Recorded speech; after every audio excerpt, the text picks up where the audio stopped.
It was carried out by all factions, the Democratic, the FLP, the PFLP, Islamic Jihad, Hamas, Palestinian Authority. As well as civilians. Some of the worst brutalities were Gazan civilians. Important to, just so we understand.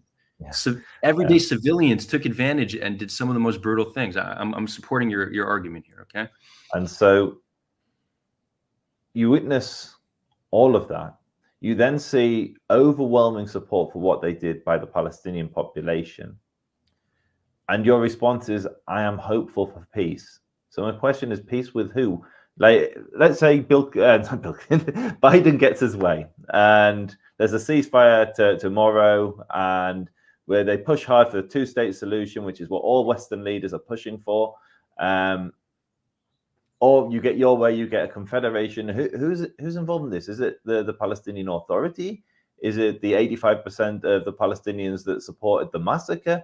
Like, who are you making peace with here? Like, once you step down from this cloud and you're like, you're back, you got your feet on the earth, on the land. Who are you making peace with? This is the bit I struggle with.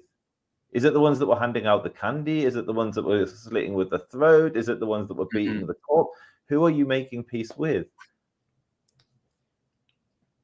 Palestinians, as well as Israelis, support a brutality towards the other side because they don't see another way possible. Sorry, I'm just going to stop you there. Show me anything comparable on the Israeli side. Well, over 80% of Israelis either support what's happening in Gaza, or they support stronger attacks in Gaza. Similar number to Palestinians. It's not comparable. It is not comparable. One is the stated objectives of the conflict in Gaza is the retrieval of the hostages and the removal of Hamas. Yeah, it's not the rape and slaughter of civilians, which is what we're discussing. So I'm saying, give me anything comparable to that. Corpses dragged through bodies. It's certainly not a one-for-one comparison, but I would also say it's not comparison in terms of the numbers. If you look at, you've had thousands of times more babies killed in Gaza than in Israel on October 7th. You have hundreds times more. You have hundreds times more. I wouldn't argue with anyone. Yes, there are more. Right. And you've had 100 times more civilians killed in Gaza than on October 7th. So I agree, it's not comparable. You could look at it both ways. Many would say Israelis are acting more brutal because just look at the numbers. And one would say, well, the intention is different. Their means of killing them is different, right? So we don't go and raid a village and shoot people point blank. That's true. But we just bomb buildings that have civilians in them. And that's just for the ends justify the means, essentially. Yeah, they're different. But at the end of the day, what we're seeing is humans are capable of supporting the death and destruction of another population. A, because it gives them a sense of vengeance. B, they think it's going to make them safer. This is true with humans across the board.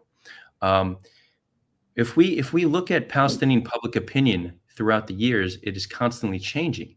We at one point had a situation where over 50% of Palestinians supported a two-state solution because they were hopeful that it could happen.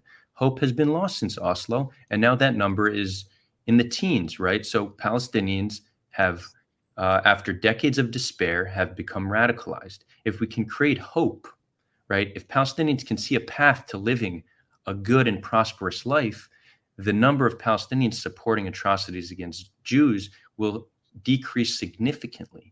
So again, both Israelis and Palestinians will change how they view the other if they see a path towards peace that is possible. So that's why I remain hopeful. And I don't even know how long it will take. Palestinians want change now. I tell Palestinians, listen, it's possible. In order for you to get what you want, it might take generations, right?